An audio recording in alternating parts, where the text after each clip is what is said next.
बच्चों, आप लोग कैसे हैं? आशा करता हूँ आप लोग बच्चों को मस्त होंगे और स्वस्थ भी होंगे। आज हम लोग पढ़ने वाले दो चर वाले रैखिक समीकरण पढ़ेंगे और मोस्ट इम्पोर्टेंट क्वेश्चन पढ़ेंगे। आपका क्वेश्चन है कि दो संख्याओं का योगफल 50 है एवं उसमें से एक संख्या दूसरी संख्या की 7/3 गुनी है, तो संख्या निकालें। क्या बोल रहा है? दो संख्या, एक संख्या को हम लोग मानेंगे x और दूसरी संख्या को मानेंगे y। ठीक है, माना कि तो डैश देंगे, हल लिखेंगे और लिखेंगे माना कि पहली संख्या बराबर x तथा दूसरी संख्या बराबर y। ठीक है, देखिए दो संख्या बोल रहा था तो दो संख्या लिख, माना कि पहली संख्या x और दूसरी संख्या y। बोला दोनों संख्याओं का योगफल, मतलब कि x और प्लस y। योगफल के मतलब होता है प्लस, योगफल के मतलब क्या होता है? प्लस, और जोड़ के भी मतलब क्या होता है? तो प्लस। लिखेंगे प्रश्न से। ठीक है, प्रश्न से। तो x प्लस y कितना बोला है? 50 बोला है। योगफल दोनों संख्याओं का योगफल कितना बोला है? 50 बोला है। तो x और प्लस y बराबर कितना? 50। इस समीकरण कितना हो गया? तो 1 हो गया। अब क्या बोल रहा है क्वेश्चन? अब क्वेश्चन बोल रहा है कि एक संख्या x है और दूसरी संख्या क्या है? y है।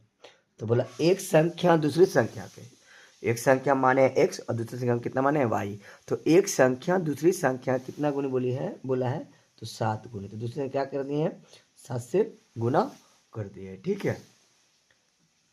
है, अब देखिए तो x को 3 में गुना करेंगे तो 3x बराबर क्या हो जाएगा? 7y।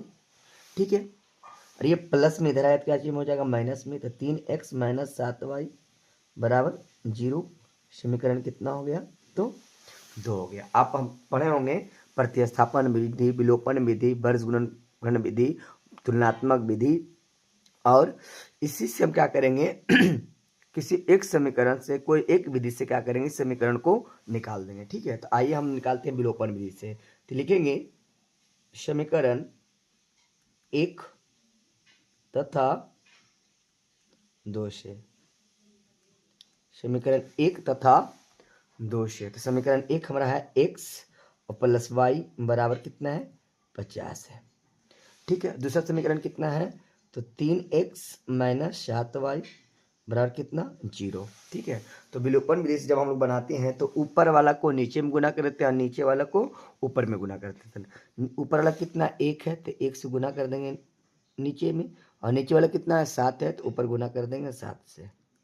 ठीक है, अब देखिए तो 7 को 1 से गुना करेंगे तो 7x प्लस का चिन्ह, 7 को y में गुना करेंगे तो 7y, और 7 को 50 में गुना करेंगे तो 7 पच्चीस 35 कितना हो जाएगा? 350 हो जाएगा, 350 हो जाएगा। अब गुना करेंगे 1 में 3x है तो 3x माइनस का चिन्ह माइनस 7y को 1 से गुना करेंगे तो 7y बराबर कितना हो जाएगा? ये 1 को 0 से गुना करेंगे तो 0। अब देखिए क्या है कि यहाँ प्लस है, यहाँ क्या है? माइनस है। तो जब प्लस और माइनस रहता है तो जोड़ने पर लिखते हैं। प्लस और माइनस रहेगा तो लिखेंगे जोड़ने पर। ठीक है, माइनस माइनस रहेगा तो लिखेंगे घटाने पर। ठीक है, फिर या प्लस प्लस भी रहेगा तो लिखेंगे घटाने पर। ठीक है, तो क्या करेंगे? प्लस और माइनस क्या लिखेंगे? जोड़ने पर। ये दोनों कट गया, लिखेंगे यहाँ जोड़ने पर। ठीक है, तो प्लस 7y और माइनस 7y कट गया तो 7 और 3 कितना हो गया? 10 हो गया। x है तो x लिखेंगे बराबर में 350। तो देखिए 1 0 से 0 क्या हो गया? कट गया। तो x बराबर कितना बच रहा है? 35। इधर कितना आ गया?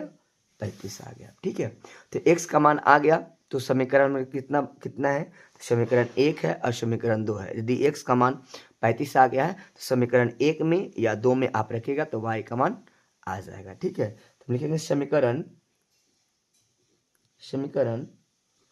1 में x का मान देने पर समीकरण 1 हमारा कितना है? तो x प्लस y बराबर कितना है? तो 50 है।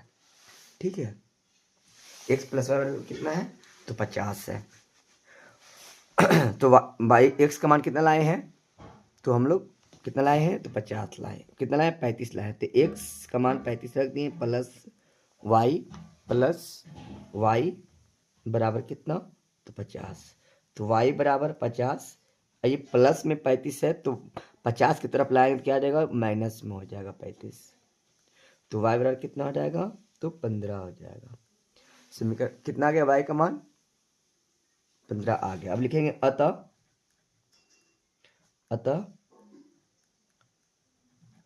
पहली संख्या बराबर x, और x का मान कितना है, तो 35 है।